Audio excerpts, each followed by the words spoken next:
Ya, comenzamos con la clase esta semana. Acuérdense que en el ciclo de trabajo de los electivos tenemos esta semana que es para revisar los contenidos de la guía. La próxima semana la tienen ustedes para que vayan trabajando de forma autónoma y la semana subsiguiente nos volvemos a encontrar con la revisión de la guía. Por lo tanto, buscar el calendario. Nos vemos este lunes 21. El próximo lunes no tendrían que conectarse a electivo de economía. Y nos volveríamos a encontrar el día lunes 5 de octubre, que sería para la revisión de la guía. ¿Ya? Así que vamos a comenzar. Esperar que estén todos bien. Creo que es el mismo grupo que vimos en la mañana. Así que vamos a empezar a ver de qué se trata esta semana. Nosotros hemos ido indagando en lo que son algunas características de las investigaciones, específicamente en el área de las ciencias sociales. Y el día de hoy vamos a ver algunas de las técnicas que se utilizan para realizar estas investigaciones. ¿Ya? Cualquier consulta que tengan, acuérdense que pueden hablar o pueden escribir por el chat, no hay ningún problema. Así que comenzamos. Esto les va a servir para la guía que va de la semana del 21 al 25 de septiembre. ¿En qué consisten estas técnicas? ¿Qué finalidad tienen? ¿Y hacia qué objeto de estudio están enfocadas? Cuando nosotros hablamos de una técnica de investigación social, estamos hablando de un conjunto de herramientas y de un procedimiento, es decir, hay pasos que yo tengo que seguir para realizar una investigación, ya sea en el ámbito cultural, las costumbres de las personas, en el ámbito de la historia, su pasado, en el ámbito de los seres humanos, es decir, cómo estamos compuestos nosotros, nuestras características étnicas, por ejemplo, nuestro lenguaje, la forma en que nos comportamos también, todo eso va a estar relacionado con áreas de estudio de las ciencias sociales. ¿Ya? Así que nosotros vamos a ir viendo en qué consisten estas técnicas, en qué consisten estas áreas de estudio, y nos va a permitir comprender qué elementos tiene que tener una investigación en el área de las ciencias sociales. En las ciencias sociales, como les decía antes, existen estas diversas disciplinas. El día de hoy vamos a ver algunas de ellas, en qué se caracterizan, en qué se enfocan específicamente, qué área de nuestra sociedad investigan, por ejemplo, en qué se centran para llevar a cabo esa investigación. Ya les va a permitir a ustedes comprender, quizás para hacer una investigación que a ustedes les llame la atención, tengan que aplicar algunas técnicas de la antropología, quizás tengan que tomar algunas técnicas geográficas, algunas técnicas de, por ejemplo, historiográficas. De ahí les va a permitir a ustedes comprender cómo realizar una investigación y específicamente mediante qué procedimiento. De eso se trata la guía que van a trabajar durante esta semana. No es una guía tan extensa como las anteriores, por lo tanto va a ser un trabajo un poco más relajado que ustedes van a hacer. Y como esta guía existen plazos distintos para los trabajos en los electivos, la guía que corresponde a la semana del 21 al 25 de septiembre, ustedes la tienen que entregar como máximo el día 9 de octubre. Por lo tanto, tienen harto tiempo para desarrollarla. Si la hacen antes, mejor, así se la puedo revisar más rápido. ¿Y de qué se trata esta primera área, que es la historia? Cuando nosotros hablamos de historia, ustedes se han dado cuenta en la asignatura que han tenido desde que eran pequeños hasta el día de hoy. Historia se centra principalmente en que ustedes puedan construir cuál es el pasado de la comunidad en la cual ustedes están inmersos. En el currículum de historia, lo que ustedes han aprendido desde primero básico hasta el día de hoy, ha sido en gran parte, ¿cierto?, historia de Chile, historia del pueblo en el cual ustedes están, de la comunidad a la cual pertenecen, y también historia de la humanidad, historia universal. De esa forma les permite comprender desde dónde vienen y les va a permitir entender también para dónde van. Gran parte de las cosas que pasan, que han pasado en la historia de la humanidad, de alguna u otra forma se van repitiendo en el futuro. De forma distinta, pero los grandes procesos se producen una y otra vez. Ahí podríamos hablar un poco de que es cíclica la historia, como planteaba Spengler.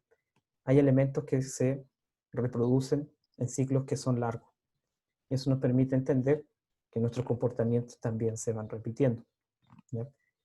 Hace más de 120 años atrás, hubo un grupo de personas que encontraban que era necesario cambiar la Constitución, por ejemplo, y hablaban de la idea de una asamblea constituyente, temas que también se están hablando el día de hoy.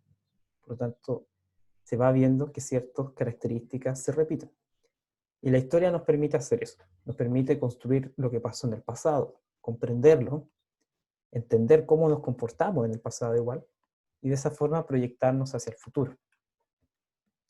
La geografía, por otro lado, se va a encargar de estudiar el espacio geográfico, es decir, el lugar en el cual nosotros estamos inmersos.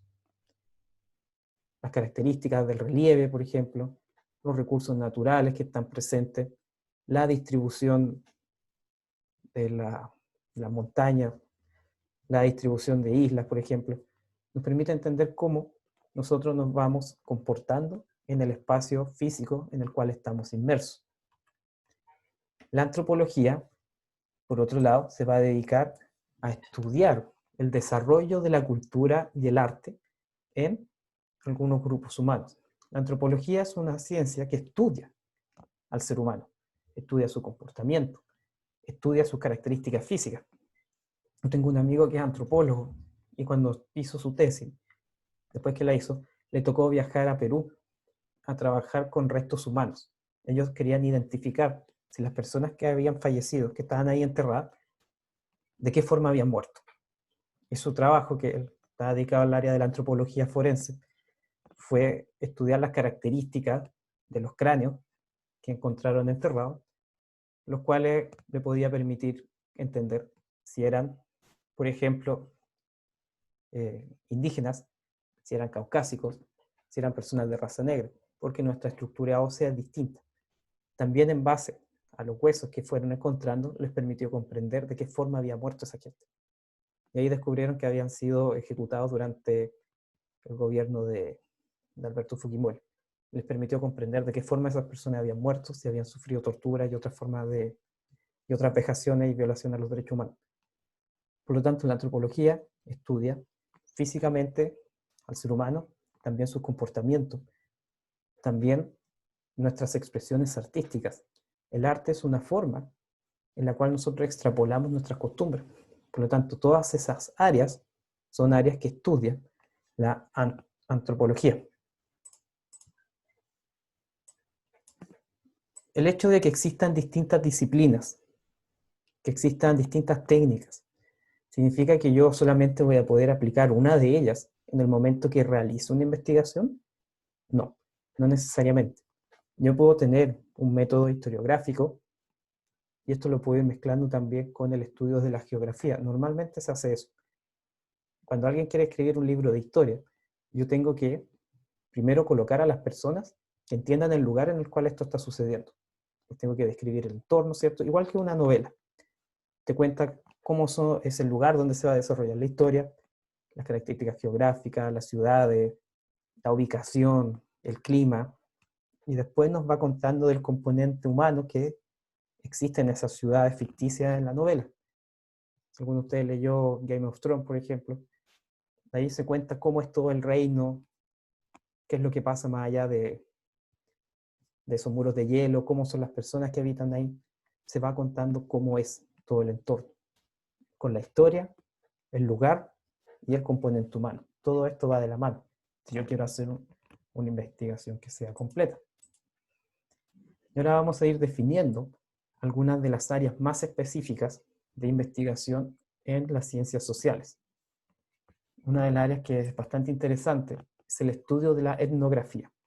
Esta es un área en la cual la antropología se va a dedicar a realizar su estudio y busca comprender la forma en que las culturas se van desenvolviendo, cómo van avanzando. Identifica estadios de evolución también, describen las costumbres de esas culturas, las tradiciones también es reflejo del lugar donde yo habito. Por ejemplo, en la zona norte de Chile se celebra, como en junio, julio más o menos, el día de hoy se celebra la Virgen de la Tirana, pero esto corresponde a una festividad indígena que se realizaba en esa época para agradecer el tema de los cultivos. Y después se fue mezclando con el componente español, que era el tema de las creencias en la Virgen, y ahí van a ser parte de ese sincretismo cultural, van a ser esta tradición de la tirana, que mezcla los bailes indígenas con las nuevas creencias cristianas que se le colocó a la fuerza a los pueblos indígenas. Por lo tanto, eso nos permitiría entender cómo se desarrolló esa cultura. Cuando ustedes van a un museo, van a encontrar, por ejemplo, de los dieguitas, existen distintas fases de evolución del pueblo dieguita. Está la fase pre-inca, que fue antes de la influencia del imperio inca, después cuando el imperio inca empieza a llegar, a extenderse a la zona norte de Chile, y se empiezan a aumentar las relaciones comerciales, políticas, empieza a cambiar la forma en que se desarrolla la cultura dieguita. Cambian los diseños de sus jarros patos, cambian los patrones también de los diseños de su ropa, de la vestimenta, de sus joyas, de la cerámica. Y después tenemos otra fase que es cuando ya está consolidada la presencia inca y sigue cambiando la forma en que la cultura se va desenvolviendo. Nosotros podríamos hacer lo mismo con nuestra sociedad. ¿Cómo era la etnografía chilena antes del capitalismo? Antes de la llegada de la influencia estadounidense. El día de hoy, si ustedes van a una ciudad cualquiera, van a Los Ángeles, Concepción, a un centro comercial dentro de esa ciudad, y van a un mall en Argentina, un mall en España, son iguales, hasta las mismas tiendas. Por lo tanto, y la gente que está dentro de ellas, la forma en que se visten, lo que comen, la música que escuchan, prácticamente la misma. Ya no existen grandes diferencias. Pero hace 100 o 200 años atrás sí teníamos culturas que eran bastante diferentes. El día de hoy, los edificios que se construyen acá son prácticamente idénticos a los que se construyen en cualquier otro lugar del mundo. Por lo tanto, ahora ni siquiera en la arquitectura podemos ver una gran diferencia, como sí sucedía antes. Así que la etnografía va a ir estudiando la forma en que las culturas se van desarrollando, cómo van evolucionando, cómo sus costumbres van cambiando a raíz de interacción con otros pueblos, por ejemplo, y cómo nuestras tradiciones también se van transformando. Pasando al segundo punto, ¿y en qué se va a fijar la etnografía? La imagen que ustedes están viendo acá es una familia Selknam. Ustedes pueden ver que está ahí el papá con su niño y está la mamá del niño, todos vestidos con trajes de piel que ellos hacían en base a los animales que cazaban. Y si se fijan, acá hay una característica fundamental, que es el tema de que ellos utilizaban la piel, ¿cierto? Igual que como la tiene el animal. Hay otros pueblos que lo hacían al revés. ¿Y por qué ellos utilizan así las trajes de piel? Siendo que en otras latitudes lo que hacen es colocar la parte que es como más peluda del animal hacia adentro y lo que es la piel lisa hacia afuera. Ellos lo hacen de la forma contraria porque comprendían que lo que mantenía la temperatura del animal era este pelaje que tenía hacia afuera. Por lo tanto, para ellos el pelaje tenía que estar hacia afuera porque era la barrera que impedía que se escapara su calor corporal hacia afuera. La vestimenta nos dice muchas cosas de la forma en la cual se va desarrollando un pueblo. En base a esta pura imagen, nosotros podemos identificar varios elementos de su cultura. El tema de que utilizaban vestimenta animal, la forma en que está confeccionada, la pintura que tiene en la cara, que tenía un carácter ceremonial. Ustedes se fijan, el hombre tiene una especie de lanza en sus manos. Eso nos da a entender que eran cazadores. Por lo tanto, la vestimenta nos permite comprender el comportamiento que tiene un pueblo. Los platos de comida también, porque es la forma en que ellos se relacionan con su entorno. Los alimentos, el día de hoy ya no tanto, pero hace 500 años atrás, yo solamente podía consumir los alimentos que estaban a mi alrededor. No habían refrigeradores, la forma de conservar los alimentos por más tiempo era salándolos, por eso la sal era tan importante. Y gran parte de los alimentos que consumimos el día de hoy nacen por una finalidad que era conservar. Por ejemplo, la leche. ¿Cómo la podía conservar por más tiempo? Haciendo queso. Y así el queso yo lo podía guardar por meses. Cuando ya la vaca no daba leche, me iban a quedar otros meses más de alimento que era este queso. El vino también es una forma de conservar la uva por más tiempo. La cerveza, el charqui, todos los alimentos nos permiten comprender de qué forma se relacionaba un pueblo, una cultura en específico con su medio ambiente. Los rituales también nos permiten comprender de qué forma un pueblo o una comunidad en específico se relaciona con, entre comillas, seres superiores, o qué es lo que creen estos pueblos. Por ejemplo, los dieguitas los enterraban con sus animales.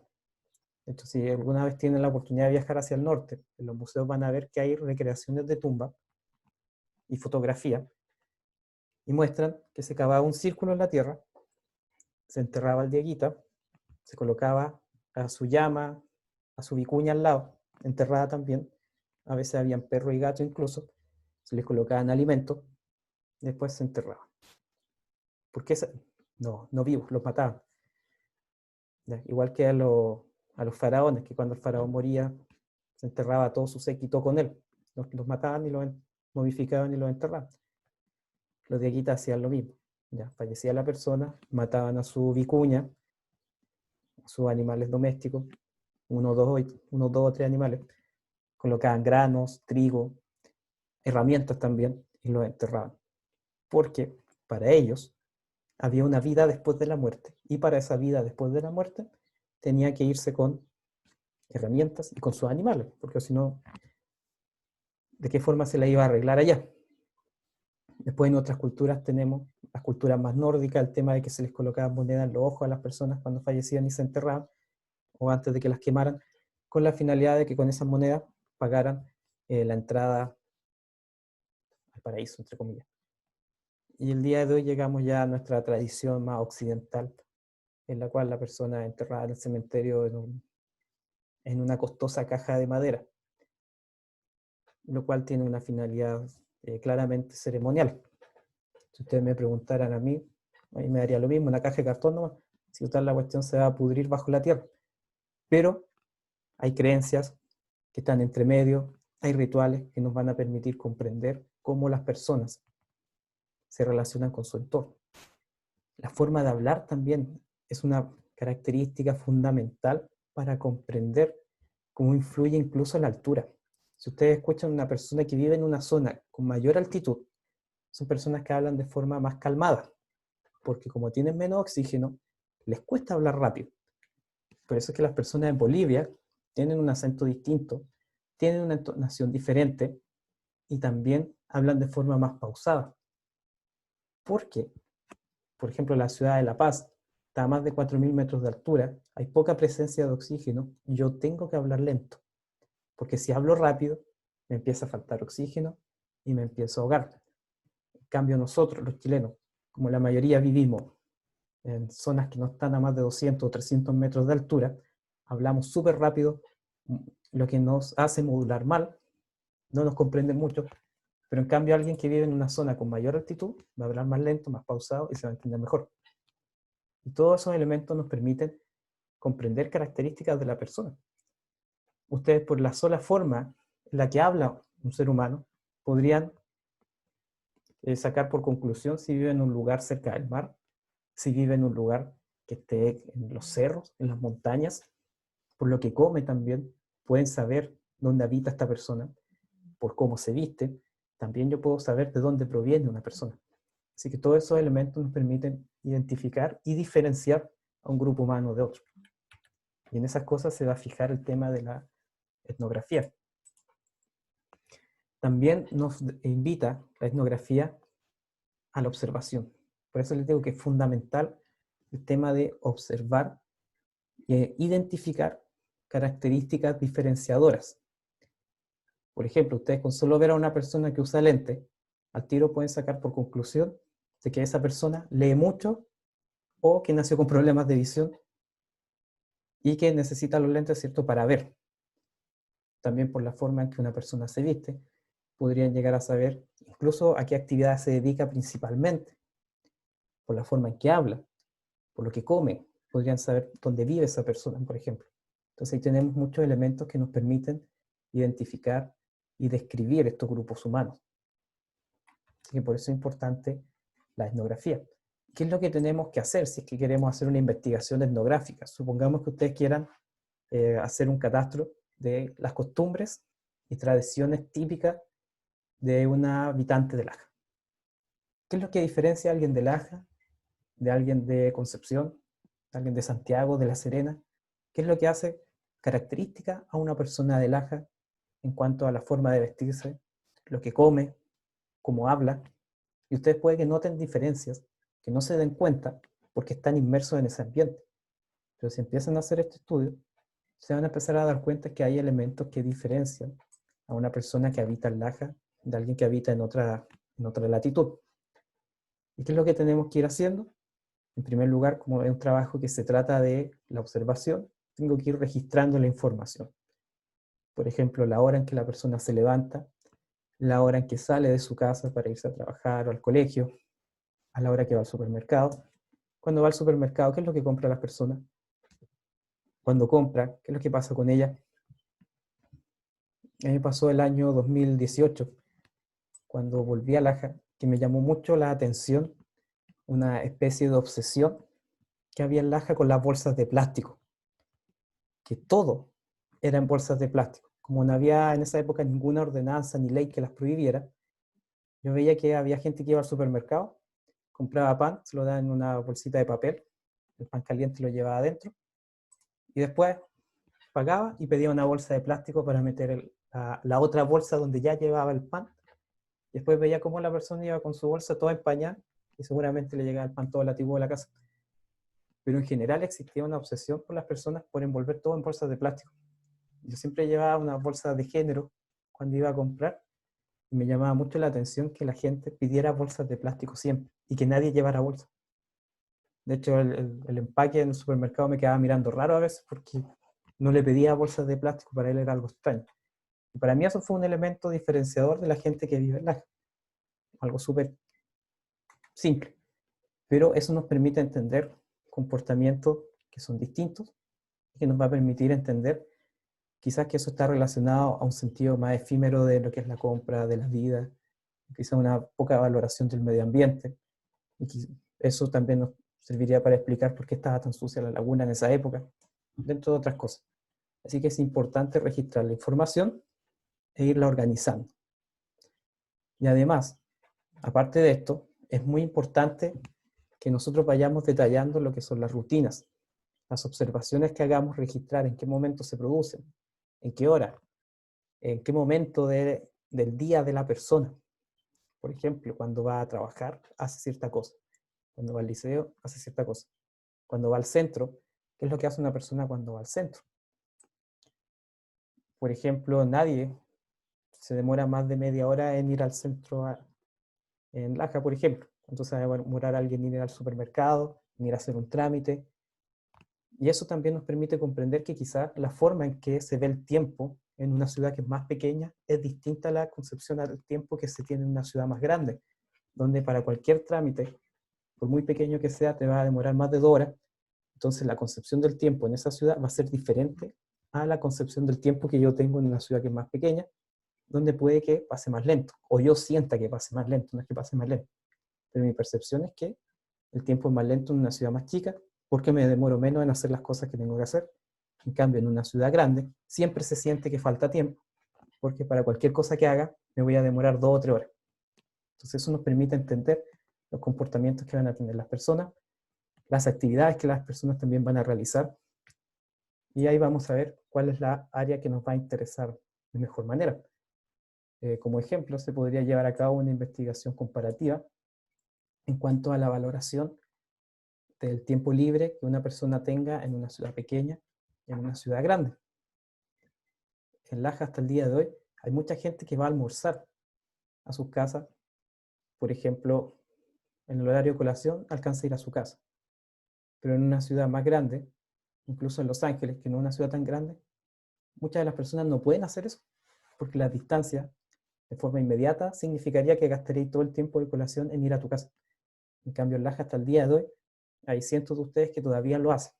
Y eso se debe a las características de la ciudad que tiene, que como es pequeña permite desplazarte rápido de un lugar a otro. En cambio, en una ciudad más grande es impensado ir a almorzar hacia tu casa, a menos que viva al lado del trabajo.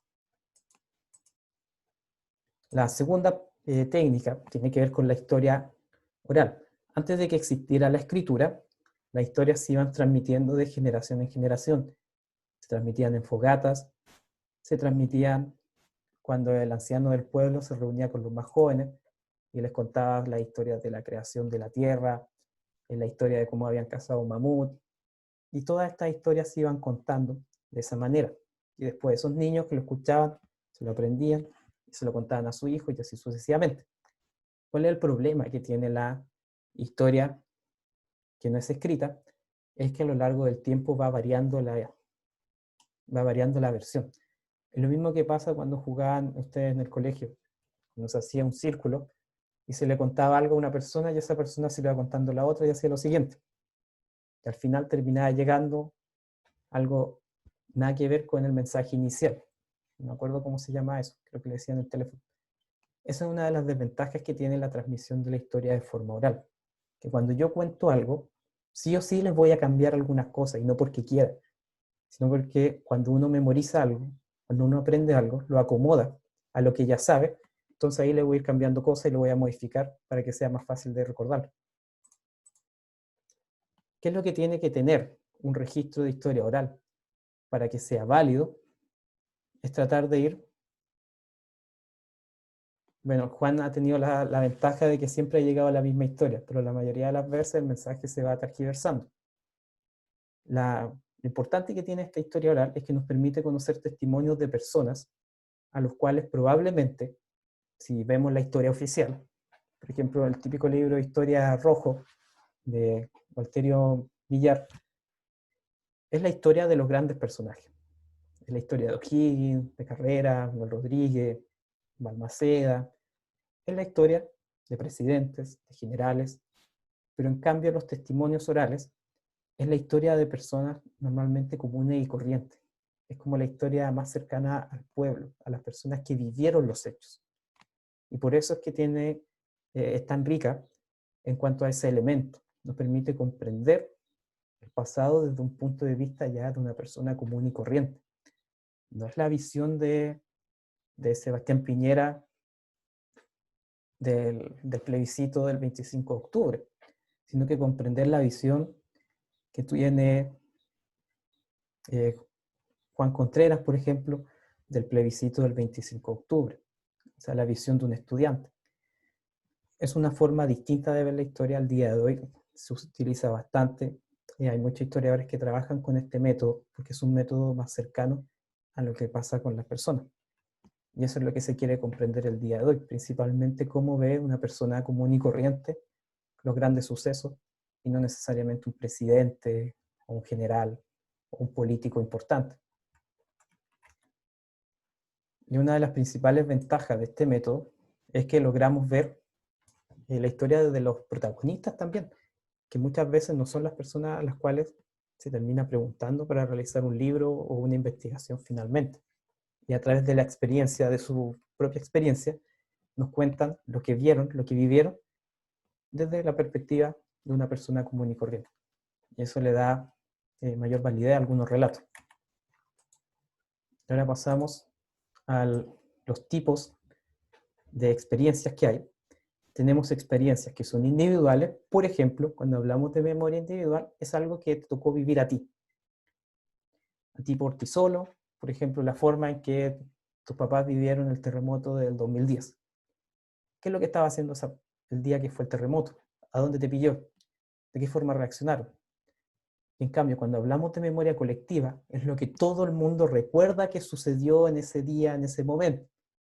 Por ejemplo, en Laja.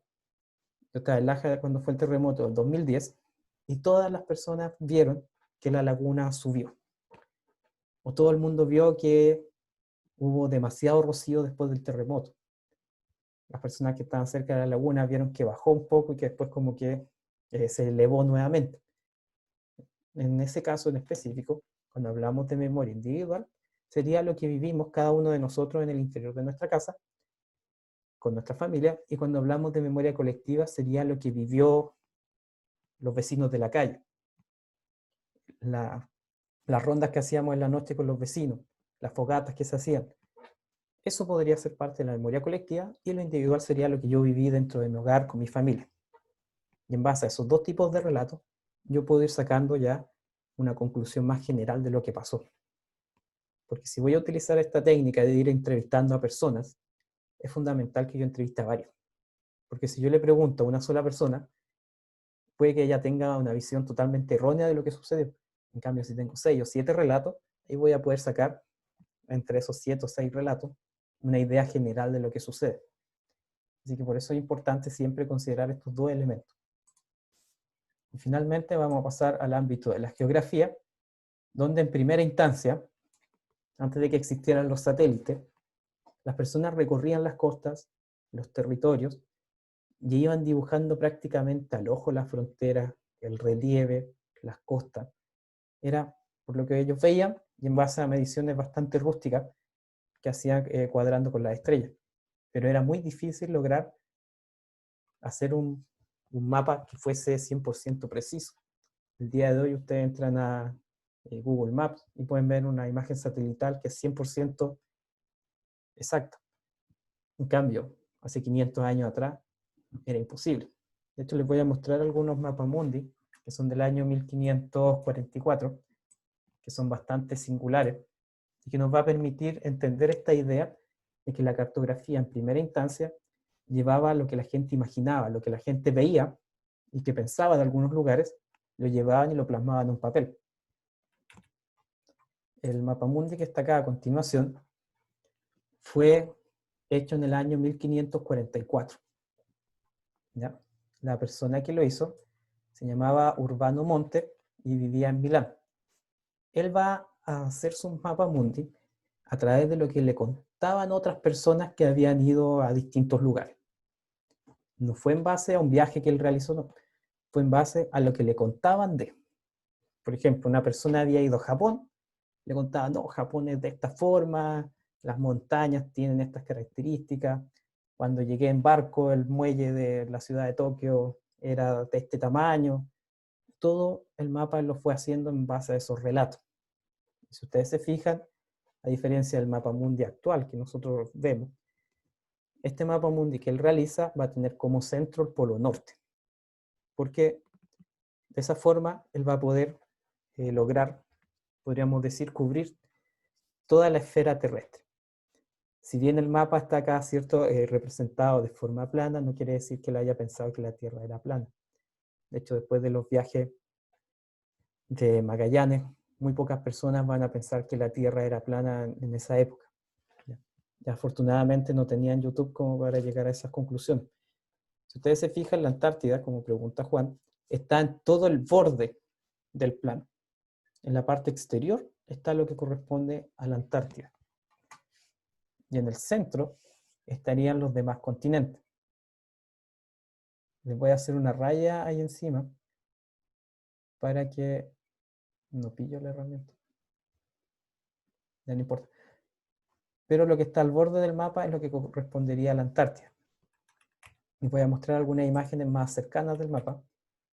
Aquí lo que ustedes están viendo corresponde a la zona de Siberia. Si ustedes se fijan, incluso hay representaciones de animales fantásticos. Porque en base a los relatos que ellos escuchaban, supongamos gente que nunca había visto un lobo, o que nunca había visto un oso. ¿Cómo lo describirías entonces? Entonces decía que era como una persona grande, pero peluda, con garra. También si ustedes se fijan hay representaciones de unicornio, hay figura antropomorfa acá, hay una especie de demonio, porque en base a lo que la gente contaba que había visto en esos lugares, él va a ir desarrollando este mapa.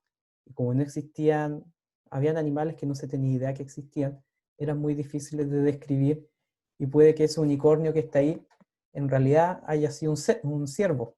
Y como nunca había visto un ciervo, lo que sí le sonaba a él era, ¿qué animal parecido al caballo y que tiene como cuerno? Un unicornio, listo. Y iba dibujando un unicornio. Lo mismo pasaba con estas figuras media extrañas que son como unos lobos con cara humana. Puede que haya sido una especie de lobo, una especie de oso. Por lo tanto, las descripciones van a hacer que esta persona vaya desarrollando estos mapas en base a lo que va escuchando, en base a lo que ella se imagina y en base a lo poco que sabían en esa época. Esto corresponde a la zona de Siberia. Ahora vamos a ver esta imagen de Japón. Si ustedes ven un mapa de Japón de esta forma, de forma inmediata sabrían que no corresponde a cómo es actualmente. O sea, no es que haya cambiado con el tiempo. Pero en base a las descripciones que a él le contaron, personas que habían viajado a Japón, él va a desarrollar ese mapa. Y va a ir juntando todas esas descripciones y va a realizar esta representación. Ustedes se fijan, está en gran parte de las islas. De hecho, esta es la isla principal de Japón.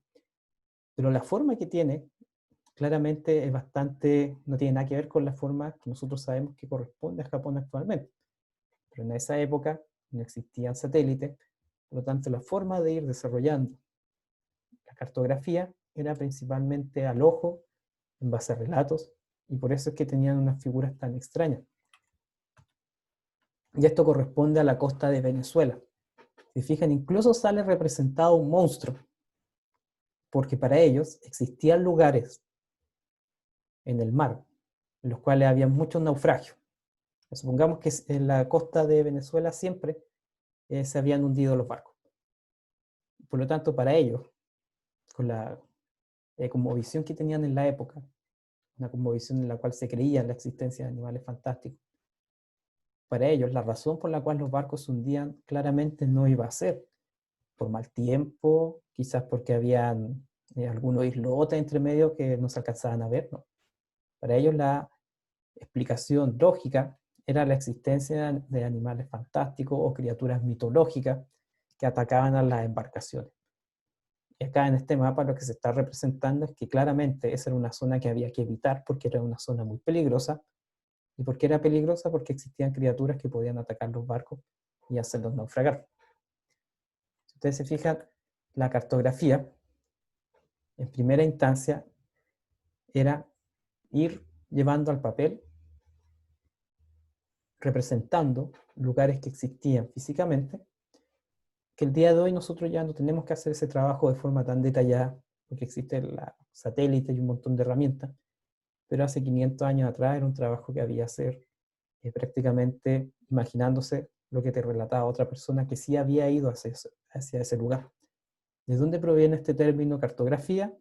Proviene de dos palabras en griego, una que es chartis y otra que es graphein, que una es mapa y escrito, es decir, mapa escrito. Eso es la cartografía. ¿Qué tipos de mapas existen? El que ustedes están viendo acá como un ejemplo es un mapa topográfico que representa el relieve de una zona en específico. El Instituto Geográfico Militar de Chile tiene mapas topográficos de todo el territorio. Son pequeños cuadrados de unos 5 kilómetros cuadrados que se fueron haciendo con aviones que iban con instrumentos y fueron midiendo la altura de cada sección de territorio en Chile. Hay otros mapas que son temáticos, donde se nos muestran caminos, por ejemplo, fábricas, ríos. Es decir, yo puedo realizar un mapa mostrando lo que yo encuentre que es más relevante. Estos son los elementos principales que se van a trabajar en la guía que corresponde a esta semana y que tienen plazo hasta el día 9 de octubre para hacer la entrega. No sé si tienen alguna consulta, aprovechen de hacerla ahora.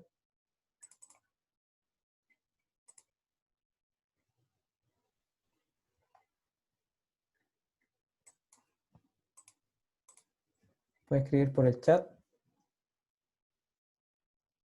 Son una especie de hitos que se van colocando en la tierra.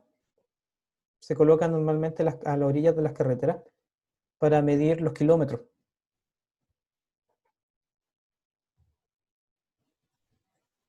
Eso corresponde a lo que pregunta Juan, lo que es un mojón kilométrico. Son hitos. Normalmente son como letreros o son algunos pedazos de concreto que se pone ahí el kilómetro de la carretera y sirve para ir midiendo la distancia.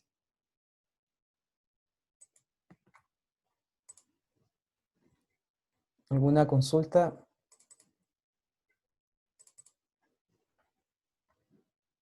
Les voy a mostrar la guía para ir cerrando. ¿Y qué es lo que tienen que desarrollar ustedes? Si es que no la han revisado todavía. La guía de esta oportunidad consta de 24 puntos. aquí la fecha la puse mal, la entrega del viernes 9. Como hemos trabajado hasta ahora, se trabaja en base a esta escala, a estos conceptos: sobresaliente, muy bueno, bueno, aprobado, insuficiente. Y ahí va a depender el porcentaje de logro que tengan ustedes. La guía, como les decía, es bastante corta. Pregunta qué es una técnica de investigación social, qué tienen en común las disciplinas que nosotros vimos acá, en qué consiste la investigación etnográfica, los elementos que son necesarios, en qué consiste la historia oral, y cuáles creen ustedes que es la importancia de la cartografía para comprender nuestro entorno. Son 8 preguntas muy pequeñas, y esta guía tiene plazo hasta el día 9 de agosto para entregarla. Ahí, a medida que la vayan entregando, les va a ir llegando la revisión. No sé si tienen alguna consulta sobre la asignatura antes de ir terminando.